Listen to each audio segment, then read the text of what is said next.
সব হাসির পেছনে সুখ থাকে না, কিছু হাসির ভিতরে লুকিয়ে থাকে না বলা কষ্ট। সবচেয়ে কঠিন কাজ হলো নিজে ভেঙে পড়লেও হাসতে থাকা। তাই কখনো কারোর হাসি দেখে বিচার করবেন না, আসলে যে সবার ভালো থাকে সেটাও নয়। হাই, আমি পারমিতা।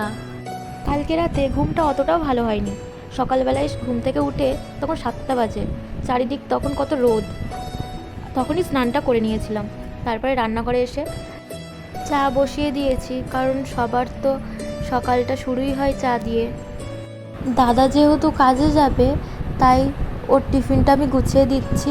আজকে রান্না করেছিলাম ভাত, বরবটি ভাজা, আলু ভাতেটা মাখানো হয়নি, আর কালকের সয়াবিনের তরকারি ছিল ওইটা দিয়েছি, আর তার সাথে চাটনি। ও চাটনি দিয়ে ভাত খেয়ে নেবে পুরোটা, ওর আবার চাটনি ছাড়া আবার আর কিছু লাগে না। আর এদিকে আমি ভাবলাম আজকে সকাল সকালই রান্নাটা বসিয়ে দেব, কারণ যত বেলা হবে গরম ততই বাড়বে, আর এই গরমে রান্না করা খুব কষ্ট, ভালো লাগে না। আজকে এঁচোড় রান্না করব, তাই জন্য এঁচোড় কাটতে বসে গেছি। এটাই তো লাস্ট এঁচোড়, কিন্তু এঁচোড় কাটতে কাটতে দেখছি এঁচোড় দিয়ে কিছুই সেরকম পাচ্ছি না, শুধুই বেরোচ্ছে বীজ। এই গরমে বারবার চা করতে আর ভালো লাগে না।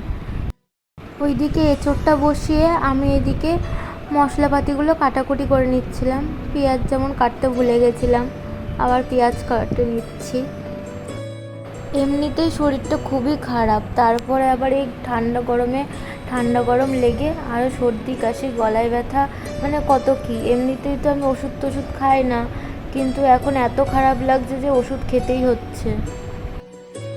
ও যে কখন এসেছে আমি সেটাও টের পাইনি, এসে আমার সাথে একবারও দেখাও করেনি, সোজা চলে গেছে ছাদে এই ছোট ছোট আমড়াগুলো তুলতে। ওর এগুলো খুব ভালো লাগে।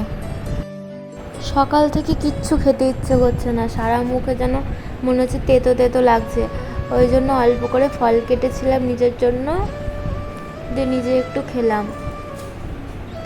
বেশি কিছু ফল ছিল না, শুধু ছিল আপেল আর এই তালশাঁস আর বেদানা। মাঝে মাঝে নিজের যত্ন নেওয়াটাও দরকার,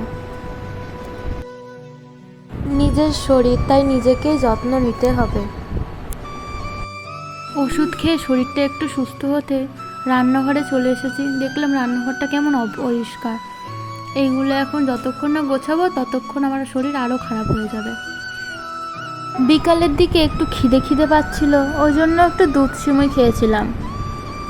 আজকের ভিডিওটা কেমন লাগলো জানিও, আর যদি ভালো লেগে থাকে তাহলে একটা কমেন্ট অবশ্যই করো, কারণ তোমাদের এই কমেন্ট আমাকে ভিডিও বানাতে আরও উৎসাহ জাগায়।